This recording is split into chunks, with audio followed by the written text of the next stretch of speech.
Hi, it's Stacey Hollick today, and welcome back to Unleash the Real, Raw, Uncensored You Summit, finding your power to speak up, show up, and live the life of your wildest dreams. And I'm very excited to have a guest today, and his name is Mo-issa, and he is an entrepreneur and born-again writer. He went through a spiritual revolution and an inner self-discovery to understand that he's actually a spiritual being having an earthly human experience. He loves to read, meditate daily, and run, especially when he can feel the sense the rain coming down. He writes every day when the clock strikes 6 a.m., that is discipline, I have to say, about such topics as authenticity, creativity, vulnerability, and spirituality. So if you know me, you know that these topics are close to my heart, and I just had to have Mo on today. So welcome. How are you today? Yeah, hello, Stacey. Yeah, it's very excited to be on this summit, discussing what is really close to my heart, and as I've learned today, close to yours as well, right? Yes, very much. So first off, I want to know about your story, your personal story, because how you are now is not how you began, correct? Right. I was born in Ghana, West Africa, so I'm sort of all over the place, and my parents originally are Lebanese, but we've lived in Africa most of our lives, and I've spent a long time in England as well, where I did my studies, my universities, came back to Ghana, up my own business, and sort of lived the successful dream where I followed like a blueprint of my fathers. You know, the Lebanese are very good at setting up business outside Lebanon, and he's very sort of happy, and something always missing inside of me, like I wasn't satisfied.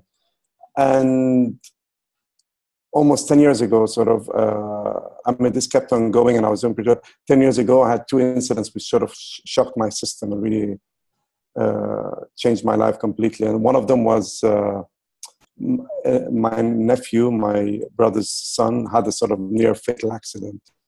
Luckily, he got over it. He's okay now, but after 10 years of surgery, brain work, and so on. So he's still recovering, but he's like 95% there. But sort of that was a call, and sort of several times he was declared dead by the doctors in England. And even though he wasn't my son, but we were a close family, and it was the first slap I ever got to my sort of ideal life. And during the same time, I was going a period of business-wise, because I had sort of overborrowed from the banks, and we were stretched, and they were asking us to pay. So I was near bankruptcy. So two things were sort of at the same time. So all this sort of dissatisfaction came into a period of really, it sort of blew up into a bit more than this, more like despair. And over, let's say, 6 months, 12 months, 18 months, I sort of got the business back in order, and my nephew was doing well. And, during the periods of when you're firefighting and putting out the fires, you're full of adrenaline, and sort of you solve the issues, right? Yeah. What happens afterwards is that when the adrenaline goes away, it really hits you hard. And I went through a very bad stage. I was depressed. I wouldn't want to leave the house. And so I said, I need to do something about it. I had 2 kids, my wife, my business. I need to really stand up on my feet. I went to see a psychiatrist, and, well, like what all good psychiatrists do, they tried antidepressants, right? So I was sort of, I started taking these, but sort of a week into them, I felt really, ashamed. I've built my life on sort of being proactive and taking action. So sort of I found that I need to get rid of those antidepressants, and I started getting sort of a series of hints, or like started with the book. Certain things along the way helped me to do that, and that's what I mean by a revolution. So that's a basic background. All the other questions would probably answer more of what I'm going to say. Yeah. So I'm just curious. So how was your family reacting? Because you talked about you basically were living how you wanted how your dad wanted you to live. And so when you started to switch and live, more from your heart and more a spiritual life, how did it, yeah, what did he, Yeah, what did they do about it? I mean, I think that's the point where people, I mean, the closest people, I mean, my father wasn't not okay with it. He was fine. But I mean, even the close friends, the family, everybody sort of took notice and said, well, what's happening here? I mean, even up to today, some of my friends sort of have fallen by the wayside because we've sort of grown out of each other, different interests and so on. But yeah, a lot of the community wouldn't accept that somebody like a businessman, entrepreneur who's suddenly writing, right, or meditating. Mm-hmm. And we come from like my family is pretty much Muslim, quite religious in an Islamic way, and I'm just totally anti-religion, so that didn't really sit well. Yeah, and you know, E. Cummings has a quote that says, "We live our lives trying to fight. Every day is the hardest fight that we have because we're trying to fight everybody who wants to take something from us. Even if it's your children, your parents, your friends, everybody wants to take a little piece out of us, which isn't our authentic self." Mm-hmm. So it was hard. It wasn't easy. I mean, even with my own family, like even now or a few years ago, because what I do is I come in early to work and I leave early. So I work different hours than usual. So my kids would look at me like, "What exactly are you doing at work? Do you work?" Yeah. So even kids look at it quite differently, right? Yeah, definitely. And you say that authenticity is a continuous process and it needs daily work. So what do you do personally to foster being authentic? Exactly. And I mean, if it's one message that I want to get through to anyone, is this: that authenticity isn't just a magic button, you know, you press and wow, I'm authentic today, and it works for the rest of your life. Yeah. Exactly. It's not. You need to do daily things, whatever that you feel works for you. For me personally, I've sort of created a set of, I call them non-negotiables, which are my daily practice. And the cornerstone of that is really rising early. I get up at around 5 a.m. or 5:30, just before the sun. And sort of that sets the whole mood for the day for me. After that, I meditate, I exercise, then I write, and then I read. So these are things that are non-negotiable. I do this every single day. And even when I'm on my business travels, I try to sort of, maybe I need to shift the times or shorten times, but I stick to this practice. And they keep me grounded and connected to who I really am. I need to read every day. I need to write. And this is something that a lot of people don't seem to understand, obviously. But I mean, everybody has his different things. Some people want to do yoga. Some people like to read the newspapers, whatever it is. For me, it's because that's when I really connect to who I truly am. Mm-hmm. It's daily practice, yeah. Yeah. So authenticity and, really showing the world your true self, it's scary and it makes you vulnerable. So where's the power in it? Why should people push through that? What's on the other side of the fear? Because for me, in the question of why, because somebody once asked me why is this need for authenticity? For me, there's only one reason to live life, is to be authentic. There's no other reason. I see it as absolutely non-negotiable because it's our truth. It's where our true essence lies. I can't really put the words to explain how you feel when you're authentic. I think you just do know it. You know it. I mean, when I'm writing and I finish an article or a part of a book that I enjoy reading, this thing within me that I really feel I can't replace with anything. It's different to fun. It's different to the flow feeling in exercise. It's as if you're connecting to your true self. It's like you're building all these practices that I do, authentic things that I do, are like bridges that are building to my spiritual self. So I go there, I visit it, spend a few minutes, and come back. Yeah, I like that. I don't know. Yeah, that makes sense. Yeah, I like that, little bridges or access points to the bigger you. Yeah. Because in this. Oh, I think you froze. We'll just wait for him to come back, because that was a really good thought.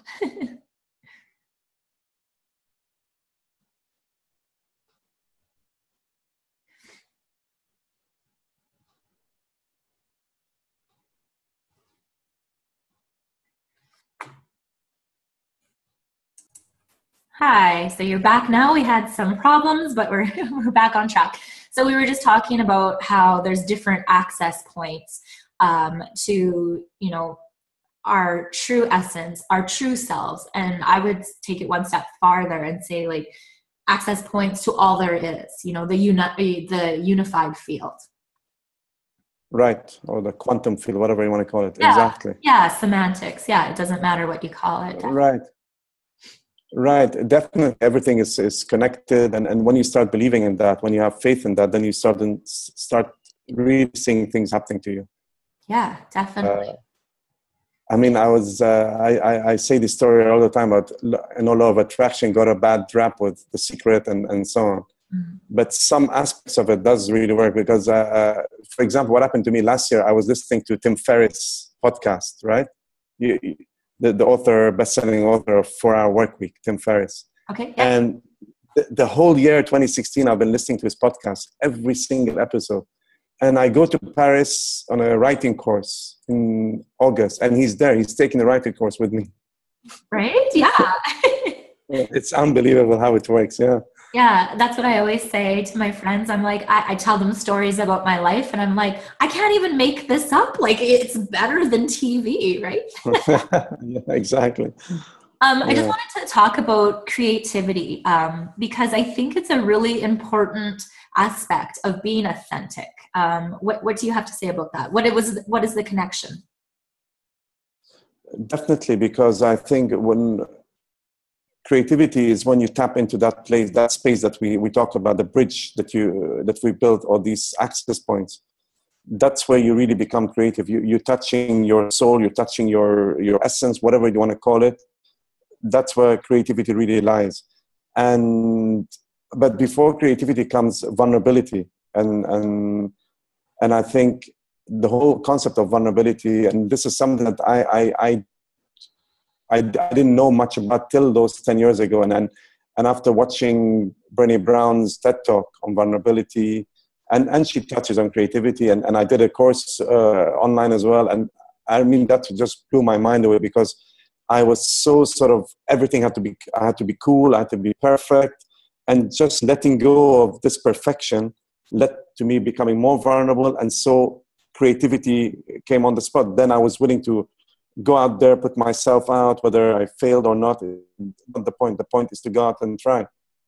And creativity, it's also, some people think, okay, I'm not saying talent does exist. You get the Ernest Hemingways, you get Picasso's, whatever. But it's a bit overrated because once you apply yourself on a daily way, sort of you show up, you perform, you build this creativity muscle. It's something that you build. I mean, it's all over all the books, all the net, but it's true. For me, it's absolutely true. I didn't used to write. Maybe 2.5 years ago, I started writing. So I practice, I learn, I keep going to doing courses. And that's how I get more creative. You get creative when you sit your ass down in front of a laptop, think, and start typing away. It's as simple as that. Actually, I was just talking about this morning to a friend. I was talking about creating this summit. And so in the course, they're like, you're going to come to tasks that you are met with lots of resistance. And then there's things that are going to be easy. And to be honest, every part of the summit have been met with resistance, and I've had to push through until yesterday when it came to writing. And I just sat down, and it's like you were talking about, I felt good, and things were flowing. And then I read it afterwards, and I'm like, this is brilliant. Like, if I thought about it, I probably couldn't have written it as well. Like, something just flowed through me. So it's building that bridge and tapping into something. Exactly. You tapped into that, whatever you want to call it, the quantum or matrix or whatever, and that flows through you, basically. That's creativity. Yeah, I love it. And I feel like my story is I wasn't expressing myself, right? And so Right. I don't think that you can actually live an authentic life unless you're expressing in some way. And it's like you said, there doesn't have to be one particular, vessel for that. You can paint, or you can, Exactly. make summits, you can write. It doesn't matter what it is, as long as it's something and it makes your heart sing. It makes you happy. It puts you into that place. Absolutely. Absolutely. So you reference a book all the time. So what book is it, and what quote it moved you from that book? I mean, there's several books, but the one that started me off was Leo Tolstoy's The Death of Ivan Ilyich. And I mean, it's a pretty plain book. I mean, you get at the end, and Ivan Ilyich lays down, and he had led sort of a boring, normal kind of life, civil servant and so on. He lays down dying, and he thinks he has one thought. What if I have lived all my life not being me? What if I've lived completely wrong? And for me at that time, it really shook me, because no matter the outside success, didn't mean much to me internally. So what was I living my true life? So that really shook me, woke me up, and I started doing things that I want to live more freely, more authentically. Right. So why do you think more people don't live from this place? Why do they get caught up in, the perfect life? Because of the information around the society, teachers, well-natured parents.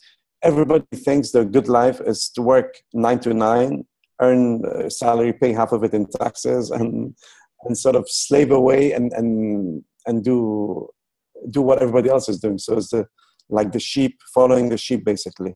The best thing, I don't know where I heard this, is like people don't even follow a leader these days. They follow a follower. They don't even follow a leader, right? That is so true. Yeah, I was watching a little video, and that's what it showed. There's one leader, and then you create your followers, and the followers follow the follower. Yeah. Right. I mean, it's incredible. We just and the information, also the TV, the internet, everything just sort of bombards you like, this is what you should be doing. I know yoga is a fantastic thing, and I've tried it, and it's very peaceful. But does everybody have to do yoga now? So I know.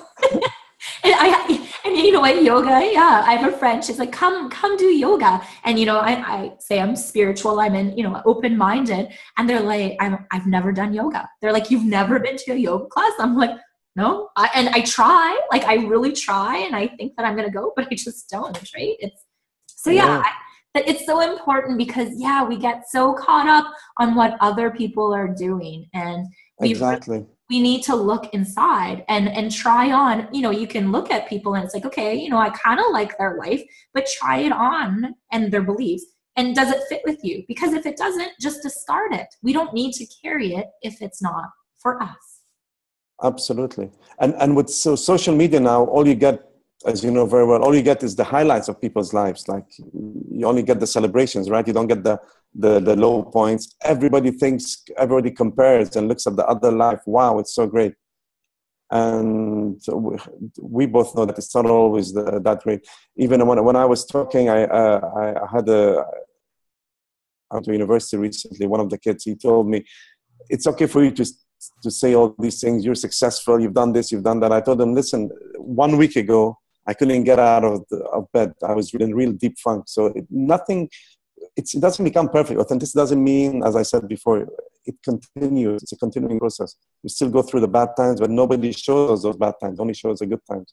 Yeah, exactly. To go along with this summit, I'm going to create a Facebook group. And part of it, what I want is people to take black and white photos of themselves in real emotion. Like, I want them to capture whatever they're going through, and I will do it with them, because same thing. Like, I want to celebrate everything.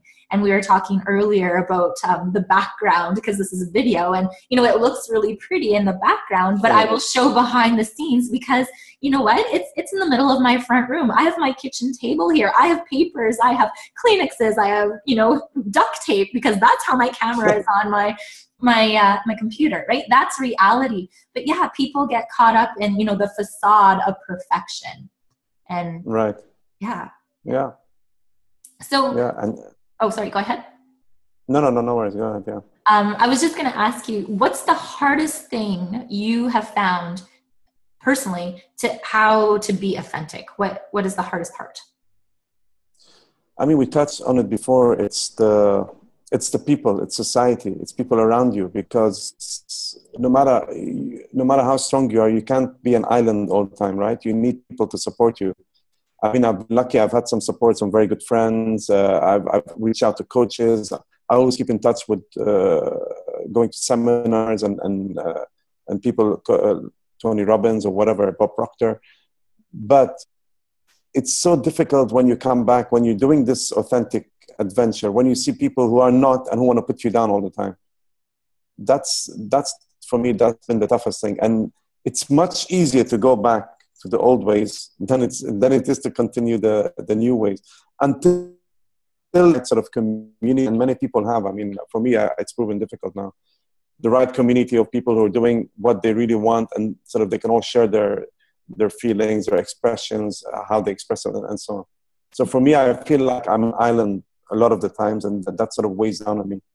That's my biggest challenge, I guess. Yeah, I can totally relate. And, that's why I am putting this summit together, because I really want to inspire our viewers that first off, they are perfectly fine the way they are, and I want them to go after their crazy dreams, regardless of what their friends and family say. And yeah, showcase, like, all emotions are beautiful. So just start showing the world the real you. Exactly. Yeah. And so you have a project that you put together called the Authenticity Project. Can you tell us a bit about that? Right. So we started after sort of have this obsession with the word authenticity after I went through it and still trying to go through it. So I started sort of finding people who I felt were like pretty successful in Ghana, where I live. And I don't define success by fame or money. I define success because I sort of met them. They're just so happy doing whatever they are. One of them is, and people who actually switched their lives around, because I sort of always wanted to mimic what I did. There was one particular, there was a professor, it's called Dr. Patrick, who was working with Microsoft in the US. And he felt like an inner pull to come back to his home country, Ghana, and set up a university based on an Ivy League uni he went to in the US. And he's done that. He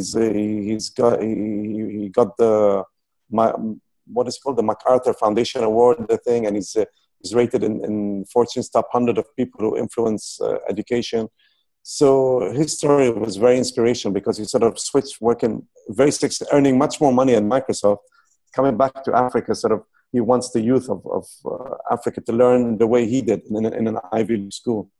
Another woman also was working for the UN, United Nations, and she was earning a lot of money, but she came back to Ghana to become a full-time chef. She wanted to sort of show the world that Africa has got a cuisine. Ghana has got its own unique cuisine. And I felt these kind of stories were amazing. Really, I mean, these are people who are shifting their lives, taking big risks, putting the comforts of, both of them were in the US, working in the US, living the life compared to living in Africa, which is much harder, so that they made a difference, so that they followed what they want to do, their heart, basically. You look also at stories of like Pencils of Promise. Adam Brown, I think, he's the founder, and he came once to Ghana and spoke because he opened schools for young kids, foundation called Pencils of Promise, and sort of this Authenticity Project, we're trying sort of to mimic his way of giving back foundation, giving back to the society. I mean, right? Yeah, I love that, and it's inspiring because, maybe we don't have the most loftiest goals. Like, you just want to leave your 9-to-5 job, right? And be an artist, or just change jobs to something you actually want to get up in the morning to do. Yeah. And these people can inspire. Exactly. Yeah, exactly. And these people are all inspiring, and people look at them. If they can do it, maybe we can do it. And that's how it goes. Exactly. Yeah, definitely. Yeah. And, again, like, if you could do it, if I can do it, anyone can do it, right? Yeah, absolutely. Yeah. Absolutely. So you have something to give away to our viewers. What is that? Right. Like, I have a PDF giveaway, which I collect some of my writings, and I sort of group them all together in one big PDF. So that'll be like a few, maybe 5 or 6 blogs, and in the form of PDF. It's called the theme this quarter is life lessons, what takeaways from life lessons, right? Nice. I love your writing. Just before our interview, I was waiting for you and I was on your website reading your blogs, and you write from my heart, right? I'm not a writer, and so I really appreciate people who seem to like touch into what we're all feeling. So you have a huge gift, and I'm so happy that you came here today and we got to discuss all my favorite topics. Great. Thank you for this opportunity, Stacey. And I want to also say kudos to you as well for a wonderful idea, getting this summit. Again, it's all about awareness. We're all sort of teachers or followers of this kind of awareness. And the wider we get this out to people, the more we get people listening to their own hearts. Exactly. Absolutely. And give them permission. I want to give, if anything today, like go and do something that you've been dreaming of. Go create a little bit more joy, happiness, right? It starts with the little things. Yeah. Awesome. Exactly. Great. Thank you so much. Thank you for your time. Thank you for everything. Thank you for the interview.